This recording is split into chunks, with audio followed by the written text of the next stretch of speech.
Hello my dear students.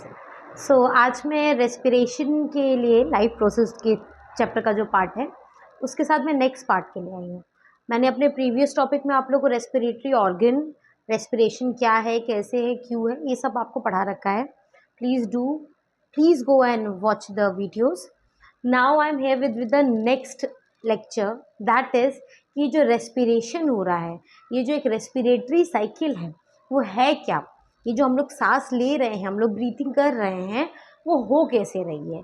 ठीक है, मैं उसके मैकेनिज्म के लिए आई हूँ और मैकेनिज्म जो है बेटा वो आपके एग्जाम में क्वेश्चन पूछता है। ठीक है, तो बेसिकली ये टॉपिक क्या है, मैकेनिज्म ऑफ ब्रीथिंग। ठीक, ये एक रफ सा डायग्राम मैंने बना के रखा है just for the sake of your explanation, क्योंकि डायग्राम से आप लोग देख के थोड़ा बेटर तरीके से शायद समझ सकते हो।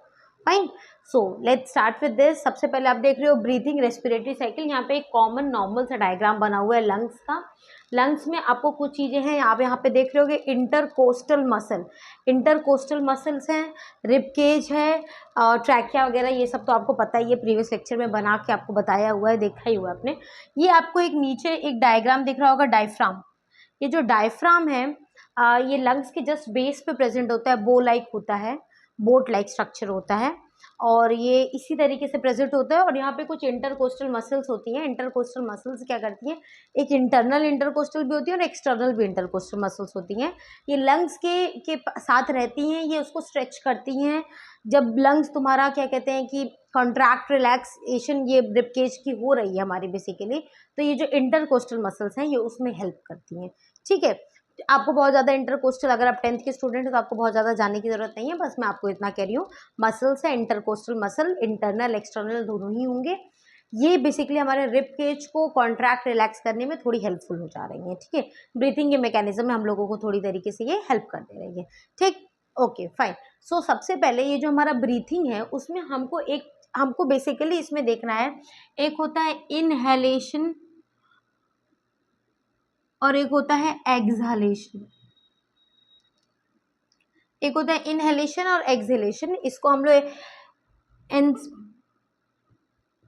भी कह रहे हैं और इसको एक्सपायरेशन भी कह रहे हैं।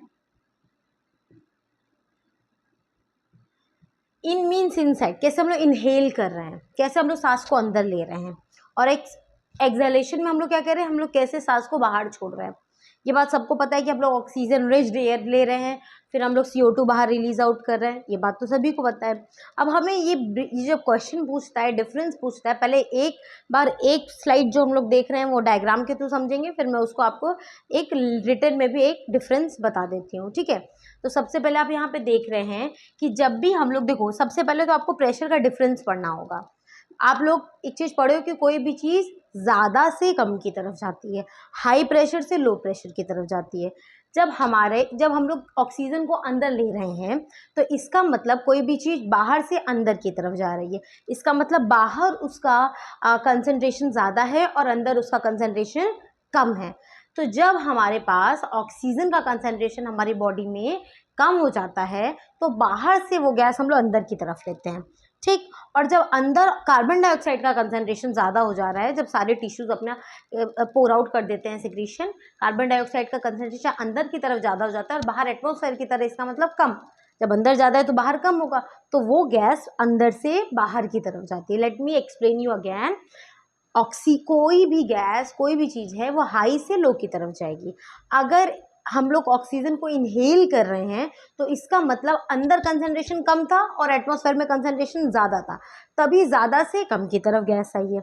हम लोग एक्सहेल कर रहे हैं CO2, इसका मतलब अंदर कंसंट्रेशन ज़्यादा था और बाहर की तरफ कंसंट्रेशन कम था। ठीक, ये कंसेप्ट सबसे पहले आपको क्लियर होना चाहिए। अभी हम लोग चलते हैं, देखो ये जो ब्रीथिंग है उसमें दो चीज़ आपकी बहुत ही सहायक होती है, एक होती है रिब केज और एक होती है डायफ्राम। ठीक, रिब केज और डायफ्राम, आपको पता है कि रिब केज हमारी ये थोरैसिक साइड पे पूरे कवर की रहती है, हमारे विसरल ऑर्गन को ये पूरी तरीके से कवर की रहती है। ठीक है, ये जो कोस्टल मसल्स होते हैं ये इसी रिब केज को ही स्ट्रेच आउट बेसिकली करने में भी हेल्प कर रहे हैं, इन बिटवीन प्रेजेंट होते हैं। ठीक, और डायफ्राम जस्ट हमारे लंग्स के बेस पे होते हैं। फाइन, जब भी हम लोग इनहेल करते हैं तो होता क्या है, जैसे कि तुम्हें किसी भी डब्बे में मान लो, ऐसे मान लो ये डब्बा है, इसमें कुछ भरना है, तो जाहिर सी बात है कि ये चीज़ को ऐसे ऊपर जाना पड़ेगा और ये चीज़ को ऐसे नीचे जाना पड़ेगा। जब ये चीज़ ऐसे ऊपर और ये चीज़ ऐसे नीचे जा रही है तो ये जगह क्रिएट हो रहा है और फिर इसके अंदर जो भी भरना है हम लोग भर देंगे। सेम यही चीज़ यहाँ पे होगी कि ये जो इंटरकोस्ट, जब हम लोग को इनहेलेशन करना होता है तो ये जो इंटरकोस्टल मसल्स होती है वो रिब केज को क्या करती है, कॉन्ट्रैक्ट करती है, और उस कॉन्ट्रैक्शन की वजह से ये रिब केज ऊपर की तरफ जाता है।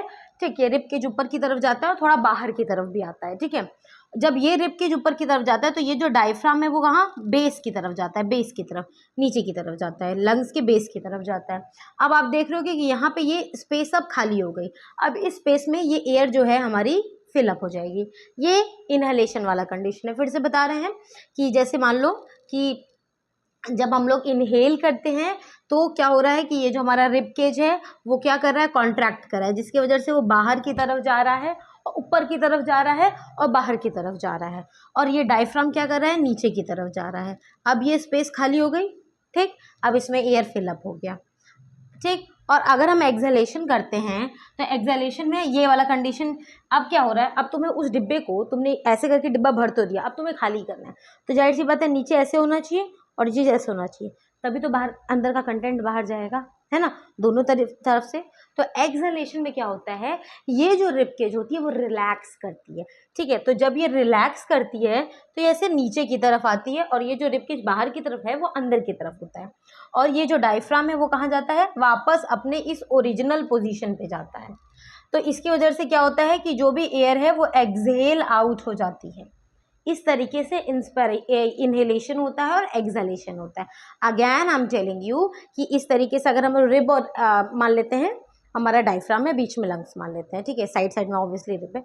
तो अब हम लोग इस तरीके से अगर हमें कुछ भी फिल करना है, अगर ऑक्सीजन को अंदर आना है तो जाहिर सी बात है कि इसको ऊपर जाना पड़ेगा और इसको नीचे जाना पड़ेगा। अंदर आ गई ऑक्सीजन, अब हमें बाहर निकालना है इसको नहीं, कार्बन डाइऑक्साइड वाली गैस को। ठीक है, तो ये ऊपर आई और ये ऐसे नीचे आएगी। पहला कंडीशन फिर से, ये जब रिब केज कॉन्ट्रैक्ट करेगा ऐसे गया, डायफ्राम बेस की तरफ गया, जब रिब केज रिलैक्स करेगा ऐसे आया और डायफ्राम वापस अपने ओरिजिनल पोजीशन की तरफ आया। इस तरीके से इनहेलेशन होता है और एक्सहेलेशन होता है। ठीक, नाउ लेट मी राइट, अगर आपको लिखना होगा तो बहुत ही ईजी तरीके से आप लोग लिख सकते हो।